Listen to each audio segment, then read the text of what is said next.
என் லைஃப்பில் இந்த மாதிரி ஒரு பெயின்ஃபுல்லான ஒரு சுச்சுவேஷனை நான் ஃபேஸ் பண்ணதே கிடையாது.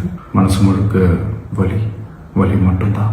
இந்த சுற்றுப்பயணத்தில் என்னென்ன மக்கள் பார்க்க வராங்க, அதுக்கு ஒரே ஒரு காரணம் தான், அவங்க என் மேலே வச்சிருக்கிற அன்பும் பாசம். அந்த அன்புக்கும் பாசத்துக்கும் நான் எப்பவும் கடமைப்பட்டிருக்கிறேன். அதனால தான் இந்த சுற்றுப்பயணத்தில் மற்ற எல்லா விஷயங்களையும் தாண்டி மக்களுடைய சேஃப்டி, அதில் எந்த காம்ப்ரமைஸும் பண்ணிடக்கூடாதுன்றதுக்காக தான் அது என் மனசில் ரொம்ப ஆழமாக இருக்கும் அந்த எண்ணம்.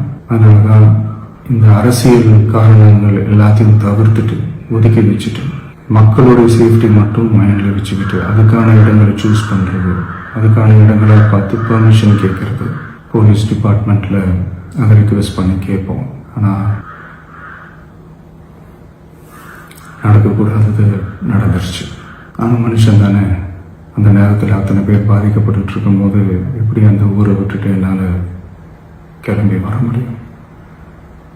நான் திரும்ப போகணும்னு இருந்துச்சுன்னா அது ஒரு காரணம் காட்டி அங்கே வேறு சில பதட்டமான சுச்சுவேஷன்ஸ், வேறு சில அசம்பாவிதங்கள் அந்த மாதிரி எதுவும் நடந்துடக்கூடாதுன்றதுக்காக தான் நான் அவாய்ட் பண்ணேன்.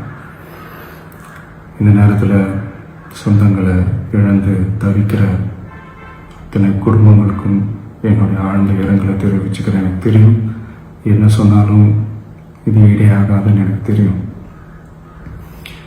ஹாஸ்பிட்டலில் ட்ரீட் பண்ணிகிட்ருக்கிற எல்லாருமே சீக்கிரமாக க்யூர் ஆகி வரணுன்றதை இந்த நேரத்தில் நான் வேண்டிக்கிறேன்.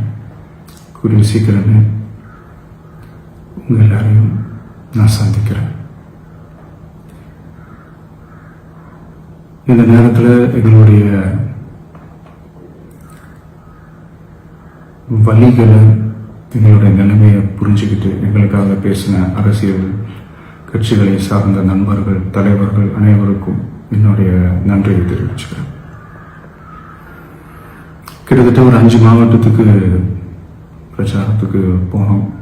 இந்த மாதிரி எதுவுமே நடக்கல. ஆனால் கரூரில் மட்டும் ஏன் எப்படி நடக்குது, எப்படி நடக்குது? மக்களுக்கு எல்லா உண்மையும் தெரியும். மக்கள் எல்லாத்தையும் பார்த்துக்கிட்டு இருக்கிறாங்க. கரூரை சேர்ந்த அந்த மக்கள் அந்த உண்மையெல்லாம் வெளியில் சொல்லும்போது எனக்கு கடவுளே நேரில் வந்து இறங்கி அந்த உண்மைகள்லாம் சொல்கிற மாதிரி எனக்கு தோணுச்சு. சீக்கிரமே எல்லா உண்மைகளும் வெளியில் வரும்.